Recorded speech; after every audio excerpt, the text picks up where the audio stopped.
Hello everyone, আসসালামু আলাইকুম। জুমা মোবারক সবাইকে। আমি তৈরি করতেছি বেগুন চপ, বেগুন বউ। তাই আমি বেগুনটাকে লবণ দিয়ে সুন্দর করে মাখিয়ে রাখলাম। দিয়ে দিলাম সামান্য চালের গুঁড়ো, দিয়ে দিচ্ছি বেসন। এর মধ্যে দিয়ে দিব আমি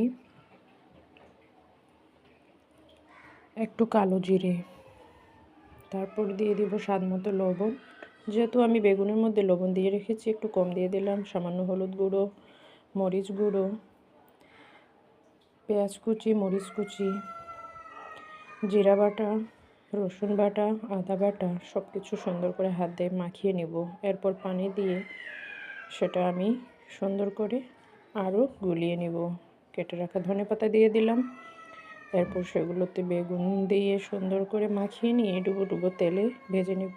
আমার ভিডিওটি সামনে আসলে প্লিজ আমাকে লাইক ও সাবস্ক্রাইব করবেন, পাশে থাকবেন। আল্লাহ হাফেজ।